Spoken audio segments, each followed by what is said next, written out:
Suppose the mean IQ score of people in a certain country is 101. Suppose the director of a college obtains a simple random sample of 37 students from that country and finds the mean IQ is 105.9 with a standard deviation of 13.3. We're given a null and an alternative hypotheses here. We're trying to see if the subpopulation of students at that college have a greater IQ than the larger population of people in that country. So,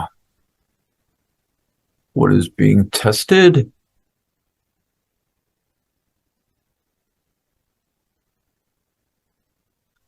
That subpopulation, do we have sufficient or significant evidence that the population mean IQ is actually greater than 101? Or it could be that we're talking about the whole population of the country instead of the subpopulation of students. Not quite sure what they want there, but either way. Find the T statistic for this. By the way, this is another one of those things where you can't see it, but the question ID has a -T. So I'm going to have to use Tcdf at some point. Now, let's see here. Find the test statistic. Okay. So,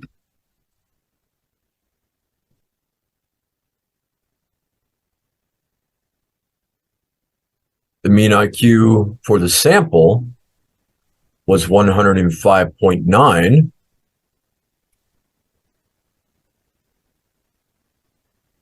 Comparing that against plain mean of the population. Remember to put parentheses around that and parentheses around S over square root of n. So 13.3 was the sample standard deviation, and the sample size was 37. So there's my T statistic. Okay, 2 decimal places, round that to 2.24.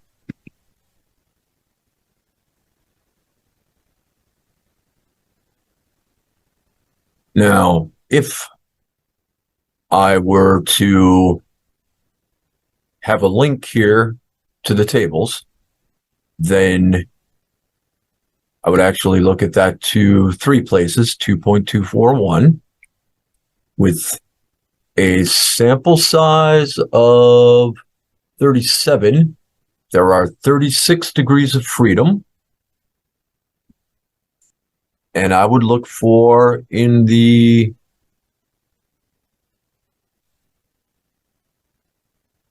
okay, 37 was the sample size, 36 degrees of freedom. I would look for in the 36 degrees of freedom row, the closest to 2.241.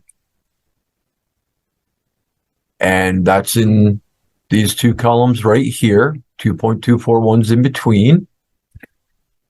Because this is a one-tailed test, when I go back to the top, I do not need to double.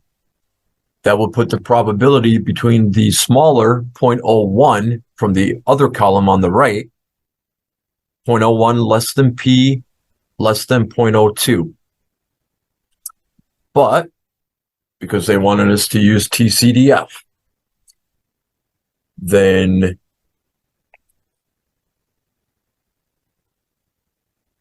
this is a one-tailed test, specifically right-tailed. Now let's see, what did we put in there? 2.24.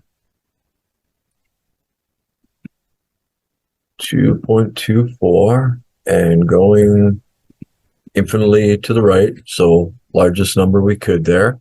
36 degrees of freedom. That answer is between 0.01 and 0.02. Round to 3 decimal places. So that's going to round up to 0.016. even then, it's still between the 0.012 and 0.01 and 0.02 that I got from the table.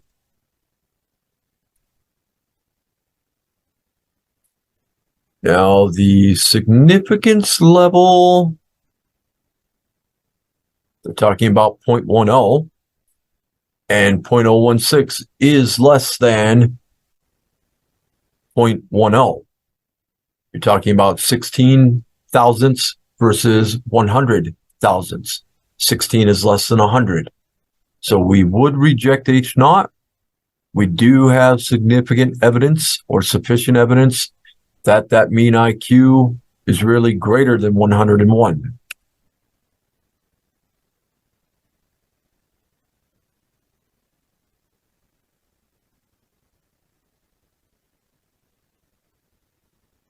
So what if the claim had been that it was 102? Would we get significant evidence that it is actually greater than 102?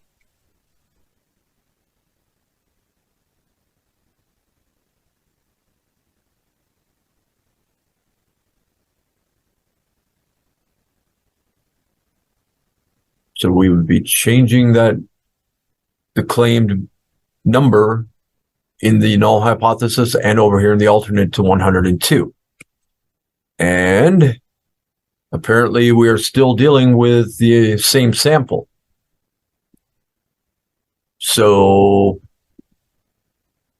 notice that that will give us a claim mean closer to X bar.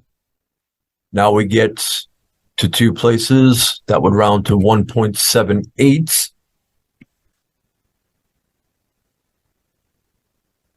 That is lower than what we came up with earlier. So before we continue, one moment.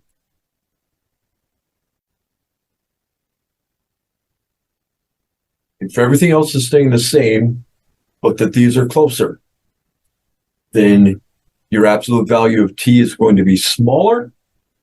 When you have an absolute value of t that is smaller, you're going to have a larger probability and therefore less likely to reject H naught. See how well that matches up with what is being asked here. We just came up with the t value. So now we'll put in the 1.78 into Tcdf. Again, no need to double things here because this is a right tail test. That probability to three places would be 0.042. And that is higher than the probability previously found. On the other hand, that is still less than 0.10. But it was getting closer, as I claimed. So we are still going to, at the 0.10 level, reject H naught. We do have significant or sufficient evidence that is actually greater than 102.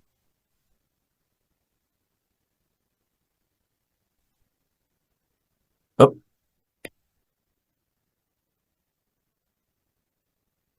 There we go.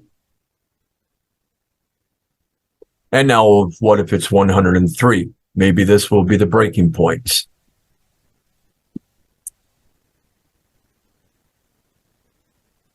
Get that claim mean even closer to X bar. That's going to round to 1.33.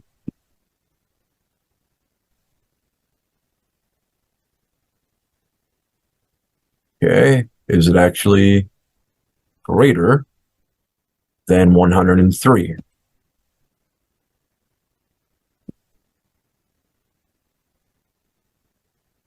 Test statistic I just came up with was 1.33.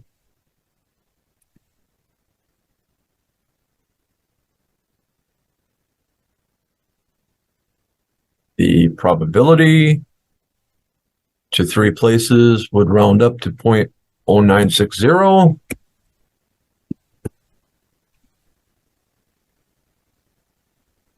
This is 0.096.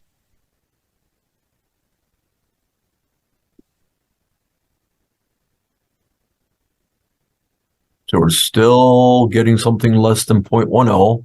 We reject H naught. We do have significant evidence that it is greater than 103.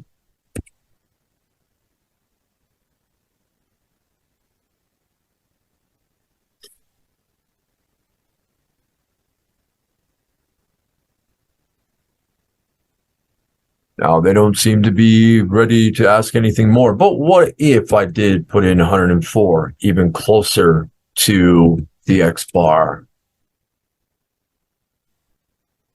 Round that t-score to 0.87.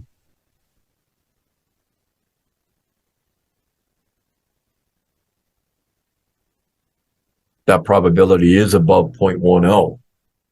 As I said, the closer X bar is to the claimed mean, then the lower the higher the probability would be, and therefore harder to reject H naught. Now, what the claimed mean is in the null hypothesis should be stated in advance before getting that data. One should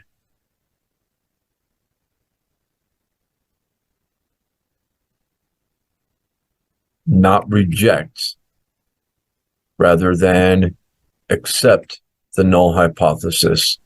If one does not reject the null hypothesis, this indicates that the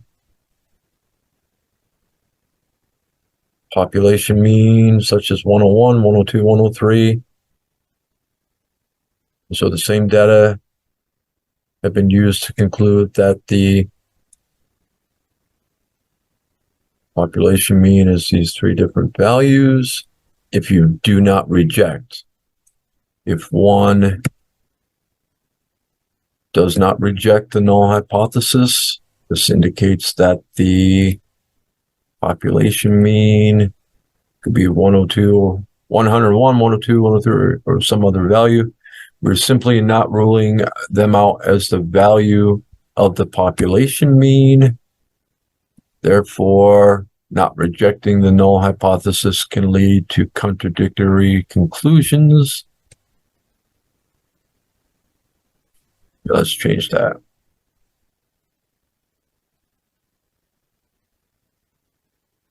Accepting is like saying with 100% certainty. Not rejecting is just saying we're not convinced that it's different.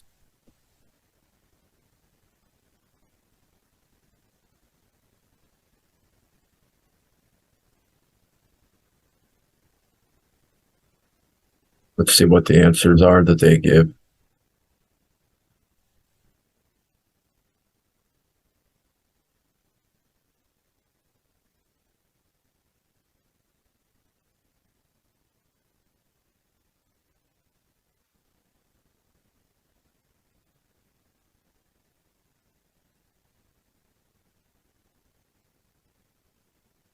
Okay, so they were not happy with what I said on the third one.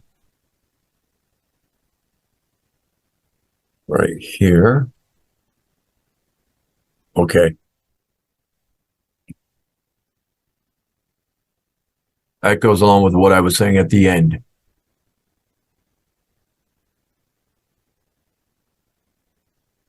So not rejecting is saying that it could be the value we thought, but we don't know if it's something different. We just don't have enough evidence to convince us that it's otherwise, that it's different from the claimed mean in the null hypothesis.